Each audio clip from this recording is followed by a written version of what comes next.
Hey everyone, let's just dive right into this explainer. Today, we're unpacking something absolutely fascinating, the ancient Vedic ritual of Yajna. Now, if you've ever seen one of these, you know the whole shebang centers around a massive physical fire. But we're going to move way beyond just that outward smoky display. We're going to uncover a truly profound psychological framework that, honestly, is just as relevant to your life right now as it was thousands of years ago. Let's get into it. To kick things off, we really have to ask the obvious question, the one that pops into almost anyone's mind when they watch this ritual today. Why on earth do Orthodox Hindus throw perfectly good food, expensive ghee, and actual valuables straight into a blazing fire? I mean, in our modern world, we're totally driven by consumer's logic, right? We save, we consume, we hoard. Taking precious resources and literally sending them up in smoke, that defies absolutely everything we're taught about value and economy. So, what is actually going on here? Section 1. The Ritual of the Fire. The Physical Act. Well, at its very core, Yajna is fundamentally about sacrifice. But it's really an acknowledgement of a pretty profound natural law. You see, according to the ancient texts, nature is constantly, continuously giving to us. The sun gives us light, the earth gives us food, the rivers give us water. And because we are constantly on the receiving end of all this cosmic generosity, we have a literal, unavoidable duty to give back. When this exchange, this act of giving while receiving, is performed with deep reverence and a sense of responsibility, that is when it becomes a yajna. And this brilliantly illustrates just how deeply psychological the ritual is right from the jump. The physical shape of the sacrificial altar, known as the Yajna Vedi, well, it isn't just arbitrary, it's an ancient technology. For example, a square altar is used to harmonize the 5 gross elements within the body. A triangular one? That's designed specifically to ignite your discrimination and burn away stubborn mental blocks. Or, if you use a lotus shape, the goal is to shield your mind from negativity and open the heart. It's wild to think about, but literally every architectural choice targets a distinct energetic or psychological outcome. But, the physical fire pit is just one piece of a much larger puzzle. The ritual actually extends way beyond those flames into what are called the Pancha Yajnas, or the 5 daily sacrifices. And this completely proves that Yajna isn't just some isolated ceremony you do on a Sunday. It's an entire holistic lifestyle. It involves daily, deliberate acts of giving to your ancestors, to humanity by feeding the poor, and yes, even to animals and nature. It's this constant, lived recognition of our absolute interdependence with all living entities around us. Moving on to Section 2, the power of not mine, idam na mama. Now, as practitioners physically cast their offerings into those flames, whether it's grain, butter, or camphor, they chant a very specific, powerful phrase, idam na mama. This translates directly to, this is not mine. Just think about that for a second. With every single offering, they are repeatedly, audibly asserting that the valuables they are letting go of do not actually belong to them. So, the absolute crucial point here is that this ancient ritual is actually an incredibly early, highly sophisticated form of cognitive diffusion. By physically letting go of an item of real value and simultaneously verbally relinquishing ownership, the practitioner is essentially hacking their own attachments. They are systematically breaking down the deep-seated possessive instincts of the human mind. It's a literal rewiring of the brain to let go of the very concept of ownership. How cool is that?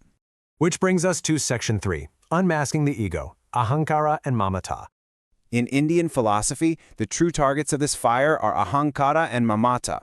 Ahankara literally translates to the eye maker, and Mamata translates to the mind maker. These are the internal, psychological mechanisms that emerge from our intellect and basically trick us into feeling completely separate from universal consciousness. They are the voices that constantly tell us, I am this body, I like this, I own that. Together, they construct this localized, fragmented ego that keeps us trapped in a tiny, isolated box of our own making. Here, we can really clearly contrast 2 entirely different ways of moving through the world. On one side, we have the immense suffering of Maimarapan, which is our rigid, exhausting obsession with I and mine. It's that continuous hamster wheel of trying to own things, possess people, and build up our status. But on the exact opposite side is the liberating practice of Atmanivadana, which means complete self-offering. When you finally realize that nothing is truly yours to cling to in the first place, that delusional attachment just drops. And let me tell you, you become incredibly, profoundly free. The great sage Ramana Maharshi actually explained this state using this really striking burnt rope analogy. I love this one. So imagine a rope that's been tossed into a fire. It burns entirely, turning completely to ash, right? But it still maintains the exact shape and appearance of a regular rope.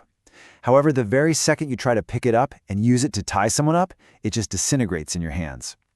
It's the same with us. Once the illusion of separation is destroyed by the fire of knowledge, your ego still functions. You still have your name, you still do your daily tasks, but it has lost absolutely all of its power to bind you to suffering. It's rendered totally harmless. All right, Section 4, Life as a Sacrifice, Karma Yoga. Now this is where the brilliant, super practical concept of karma yoga comes into play. Karma yoga is the path of selfless action. It's what allows us to perform all our everyday duties, going to work, raising a family, helping out a neighbor, without any selfish attachment to the results. When your actions are done purely for the larger good, without that constant nagging obsession of, well, what's in it for me, life itself becomes the ultimate yajna.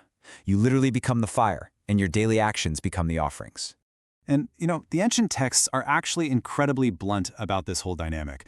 The Bhagavad Gita warns that taking from the universe without offering your actions back is quite literally like consuming stolen goods. Stolen food. Why? Because it completely ignores that fundamental natural law of interdependence we talked about earlier. If you're taking the oxygen, the food, the support of society, but flat out refusing to put anything positive back into the system, you're a thief. Transforming your daily work into a sacrifice is how you correct that cosmic imbalance.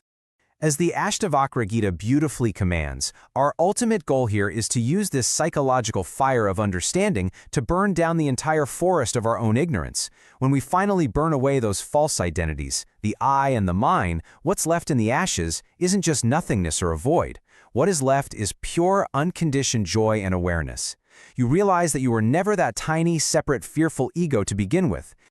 So, as we wrap up this explainer today, I want to leave you with a final, provocative thought to chew on. If you deeply know that your separate ego is just an illusion, just a functional tool rather than your true identity, how can you practice idam na mama? This is not mine, today. How can you take your very next action, whether that's answering an annoying email, cooking a meal, or just speaking to a friend, and turn it into a beautiful, selfless sacrifice for the world around you? Take a moment to really think about that and just watch how it transforms your entire day.